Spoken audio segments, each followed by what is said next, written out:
So I'm here with Duncan. Christian, how are you feeling, my man? Yeah, I'm well, so. Yeah, very well. So, headlining, on the main event of Cage Warriors, Double Trouble, December the 10th. How are you feeling? How's training going? Yeah, December the 10th and Friday, I think I'm on the main card. There's some very good fights, the whole weekend to be honest, but yeah, for the Friday, what I've seen is looking some good matchups, some exciting matchups even for me to watch myself. Yeah. So I'm looking forward to it overall. Training's going well. From my last fight, there was a lot that I could take away from it to improve on, adjust, change and adapt. I took a whole lot of notes from the previous with Will Curry, the second one. Especially even the first one, watching how I changed from the first to the second and the things I could have done better in that, and now from the second. What I did do better, but there's still small, the smaller little details now that I can carry on into further fights. But these tough fights that I've been getting have been pushing my growth even further because I can take a lot more away from it. For example, if I was going through guys' easy fights, first round finishes, I'm not getting as much experience. But with these fights that they're giving me, I'm gaining a lot of experience, what I feel will give me a big boost when it comes to future opponents. So you're currently 4-0 as a professional, undefeated, all bar one of your fights has come via stoppage. And like you said, in your last fight, there was a lot of points to take away and learn from and adapt and overcome. Going off of that win now, how have you adapted that to your training? How have you developed as a fighter? So as you said, my first 3 fights were by stoppage. This fourth one was obviously, we went the full distance for 3 rounds. That was mainly down to me being more patient, not rushing, as I felt. And especially in the first fight I had with Will, I thought I rushed a bit rather than take time, patience, don't rush the finishes, especially because that's how it ended, I hadn't rushed it. So there was a point where I thought I could have rushed in and tried to finish, but I thought this time I'm going to take my time and then we'll just go and then take step by step into the fight. Going on from there, like you said, what I could take into training, not going in, giving away too much, but it's very small details. Like it could be my positioning, the way I'm starting to have habits that I could see which I need to break and take them out, because obviously I'm not the only one watching these fights. Doing the same thing, people are watching these fights back and doing what I'm doing, trying to see how I move and what they can do to capitalize. So I'm thinking that mindset, what can I do to capitalize on myself, and then take that away and then break it up, adjust it and then pull it back together in a whole different way. Okay, fair enough, and it sounds like it's something that you really dissect and take away and learn from. So talking about Cage Warriors, then, you've got an ex-opponent. How do you see the middleweight shaping up? You've got a champion there as well. The title is held by a champion. Is Matt Bonner, is that right? You've got other individuals competing for a space for that title. In terms of your ability and those in front of you and those in your division, where do you see yourself in the next? I know we briefly spoke about it, in the previous interview, but what's your plan going forward without overlooking your next opponent? With the middleweight division now, especially I've noticed since I came in last year, it's grown a lot. They've brought in a lot of fighters from other organizations that were higher than those. So it's definitely, the competition level is definitely rising, which makes each fighter, me personally, makes me want to raise my game. So no, I can't slack at all. But they're bringing these guys in, they're only going to get tougher each time. So for me, it gives me a boost of, as much as I do train all the time, it gives me that extra boost in training, knowing that, okay, I'm competing against top guys now, so I need to stay switched on all the time.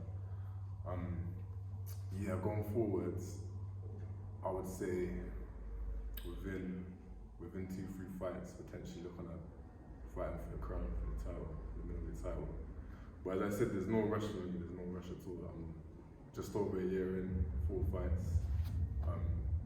They've come quite quick, to be fair, but at the same time, valuable experience because they've been high level fights. Yeah.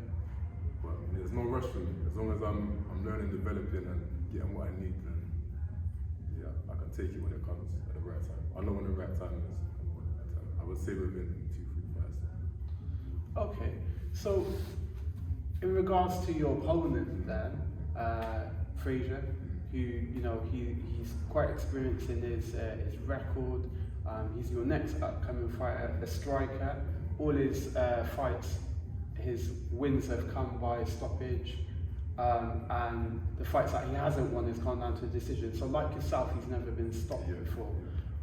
What's your thoughts on that? Like, how do you approach something like that? Same way I approach all my fights. You take them serious as if they are the champion. You can't overlook anybody. Like I said, I would take my mindset and put it onto this guy. So I will watch his fights, make the adjustment the same way he's going to do to me. But yeah, I would say these are the fights that do make you grow. This guy I think he was champion of from an Australian organization out there. 5-2, I believe. This is his first fight on Cage Warriors. Right. But obviously being a champion, also, this guy's not no pushover. Yeah. So for me, it's another fight to showcase my skill and to grow as well. Yeah. So then, you're taking on this guy. Again, someone very experienced, someone that's a champion in a different organisation. Although it's going to be his debut on Cage Warriors, it's another challenge that presents to you on another level. And again, 4-0, like you said, you've got plenty of time to learn and develop. You're still quite a young professional. How do you see that fight going? Like, he's a striker as well, quite renowned striker as well. You as well are very, popular when it comes to striking. You've got like those highlight reels of flashy knockouts. We can see in your striking, you're very dynamic. You're very, unorthodox in your approach with the leg kicks, with the spinning elbows. How do you see him matching up against yourself? Yeah, well, it'd be potentially you could see it as being a stand-up fight because watching our fights, that's what you would see watching back. But again, you don't know what's going to happen in there. To put a guy off, you might bring something different to see how they react, and they might do the same to you, so on and so forth. But ultimately, if it does come to a straight stand-up, then it would be a fun fight for us and for the supporters watching. Yeah. Test of skills. It'd be fun. Because it was kind of expected with Will Curry as well. Again, someone that's a very dynamic striker, very tough, very durable, and a big guy, very lengthy. And then obviously the first fight, the first round was more so grappling against the cage. You guys spent a lot of time in that clinch, and I think towards the end you scored the takedown. And then the second round ended with the flying knee and the shots out following that. The second fight was completely different. The second fight, he controlled the first round, he got the takedown, he was working you against the cage, slipped in the knee bar as well, and you had to find a way out of that. And then the next 2 rounds, it was a bit of striking, but again, predominantly more grappling. So, these things, you can never anticipate. A striker versus striker, it's going to be a striker match. You'd like to think as a fan, as a spectator watching, but then obviously there's that dynamic. What's going to happen, potentially, exactly. Yeah. So, going forward then, against Frazier, how's camp been? How's training been? Yeah, as I said, it's mainly been working on, the first half was more me working on things from my previous fights to improve on, to adjust. And then once I felt those were a good enough level, put those kind of on the back burner but keep them there, and then we can focus on what we need to do, push them forward for the specifics of your fighter that you're against. But overall it's going well. It's been an interesting one. the things I've been learning have been interesting. It's been a good one to play around with different things and to pick a lot of people's heads, a lot of people's brains to then put their kind of mindset and the way they see things to bring it into my own game and then integrate it. So everybody's got their ways of doing it, but it doesn't suit everybody. But at the same time, you can take what information they have, integrate it into the way that your style, the way that you put things together. So in that sense, it's been interesting. So, because the original fight that was supposed to happen in September obviously was called off due to illness, and then this has been rescheduled. So it's a long time coming. You fought how many times this year? Has it only been the once or was it twice? Four in this year? This year. No, 3 times this year, sorry. 3 times. My debut was last September.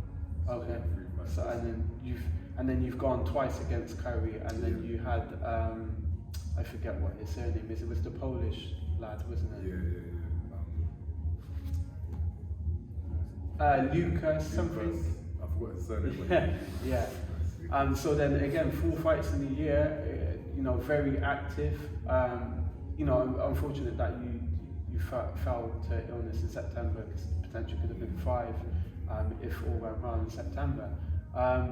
And it being towards the end of the year, it's flu season. The weather's colder, training's a lot tougher because you got to get a lot warmer. How does that adapt? Like, obviously being in this type of gym is like, very renowned around the country.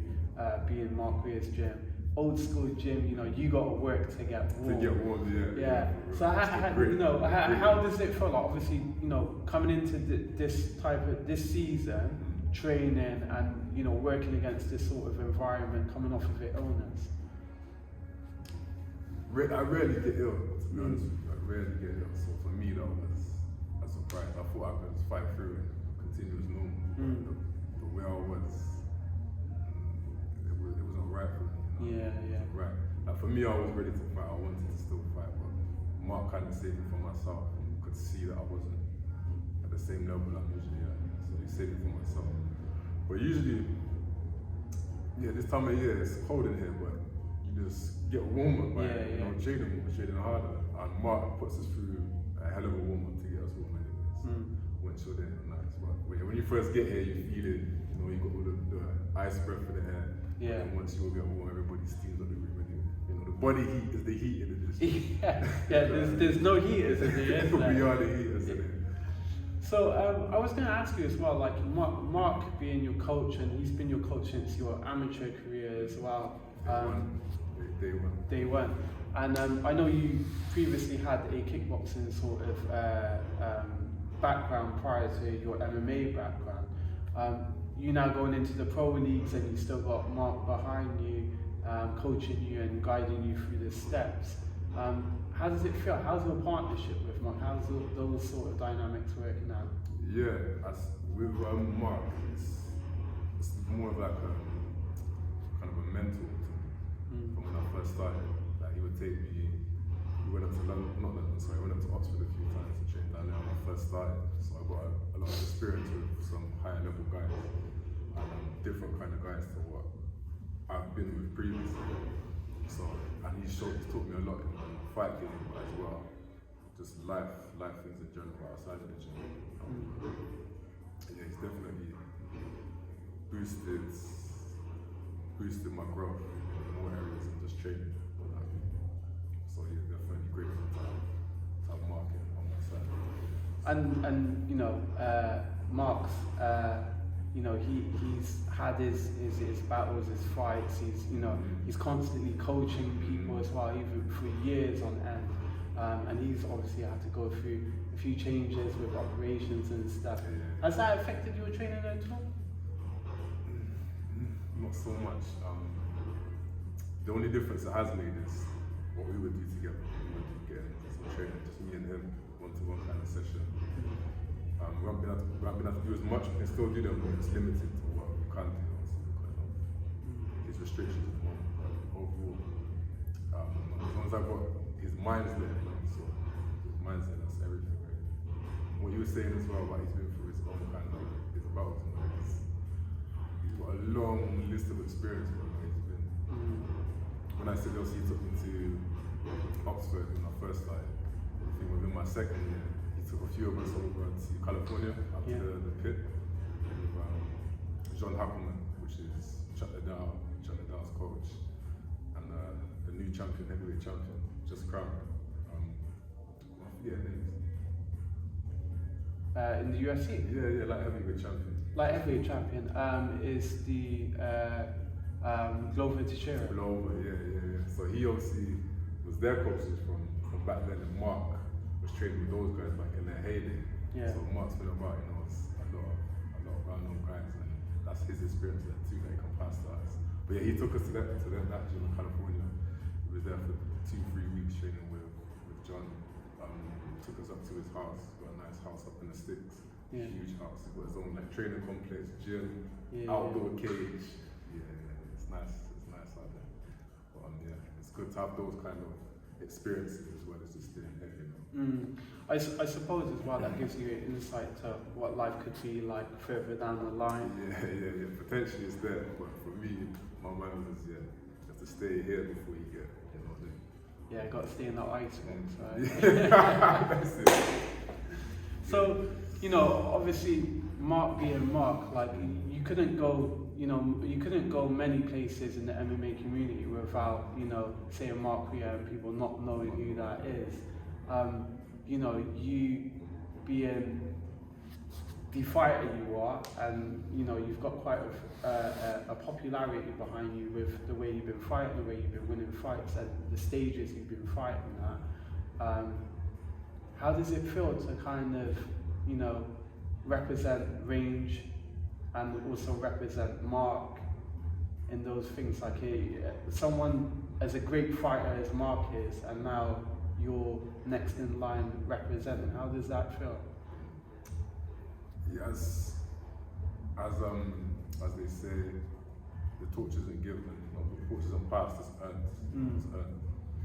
So, personally, I'm just happy that I can perform how I perform, that I get to go these places. And I've been to America, I've been to Bahrain, I've been to Italy. I've been to all these places just competing in the sport that I now picked up and I love. Yeah. So for me, I'm grateful, of course, that I can do all these things and that I've got these guys around me.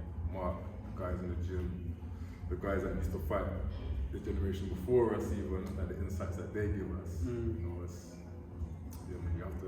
You have to take knowledge anywhere you can get it. You can't be like, these guys they're not in it no more.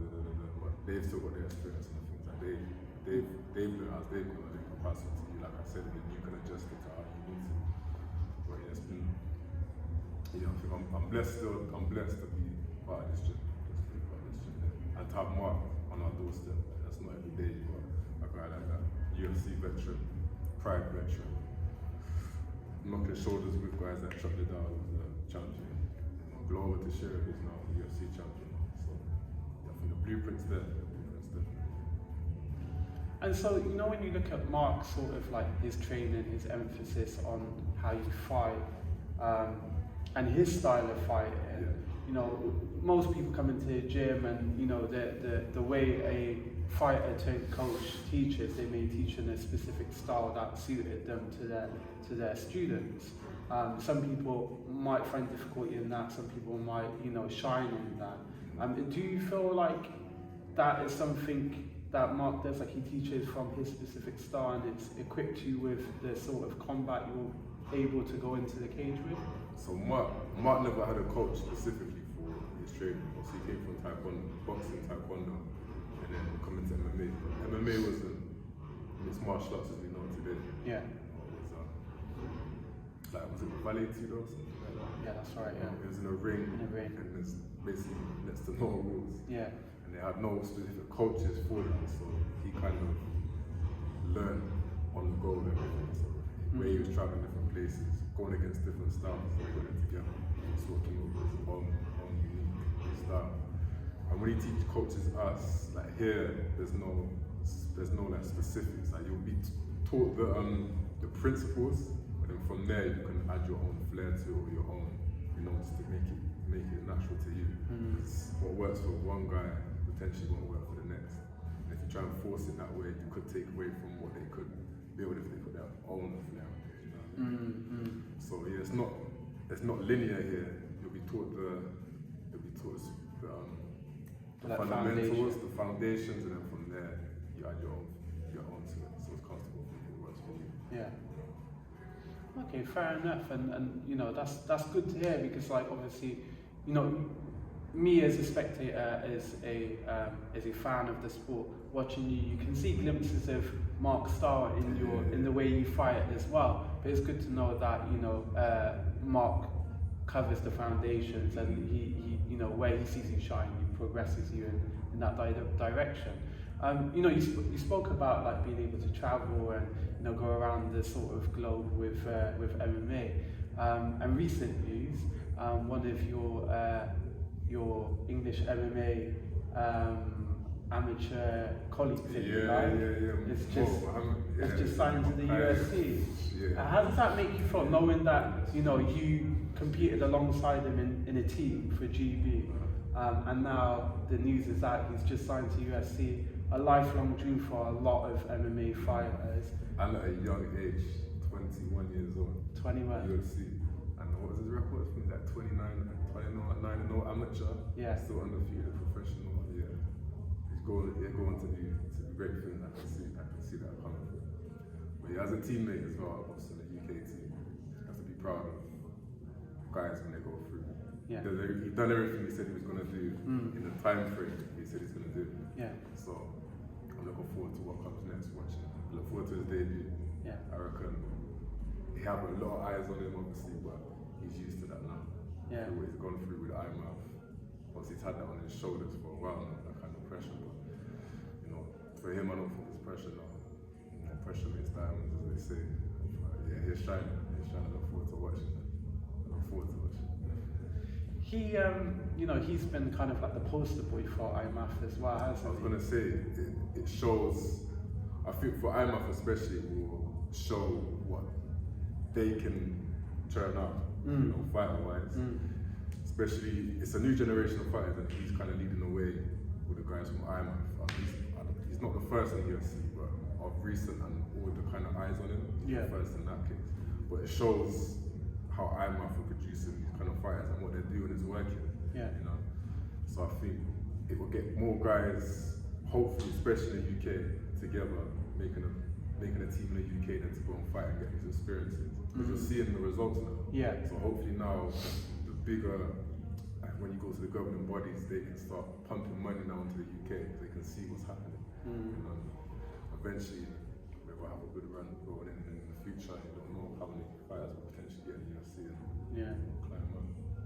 So exciting times, man. Exciting times. Just a quick one then. Like I know Mohammed had a bit of beef with Jake Hadley in his like amateur days. He never really met in the cage. Jake now being signed to UFC from the Contender Series. Do you think that fight will ever go down? And if it does, what do you think will happen?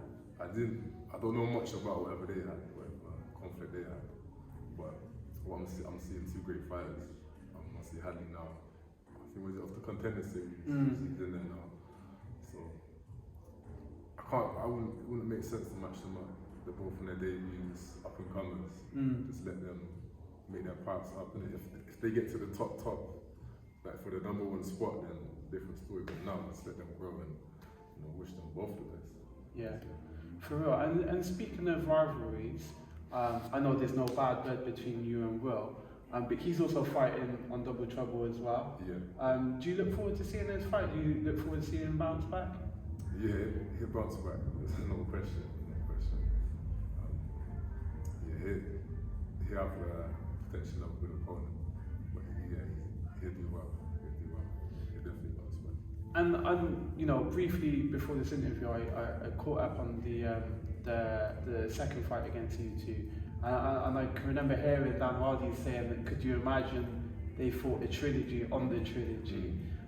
You know, if it presents itself and, you know, it goes that way, if there's a championship in the making, and Will's next in line, or Will's, you know, at that spot to compete for it, Do you think that that trilogy could ever happen? Yeah, it could happen. Like you said, if one of us are in that top spot, whether one of us is the very top with the bout, then that's the only fight that makes sense. So it could happen, definitely could happen. Potential's there. And just thinking about like the middleweight division again, and what Cage Warriors is currently doing. You know, they've like branched out to America and they've started getting fighters over there. Is that something you've put much thought into, like potentially fighting, you know, over in the States, or having a American fighter match up and, you know, that, you know, going up against those odds? I'm open to it.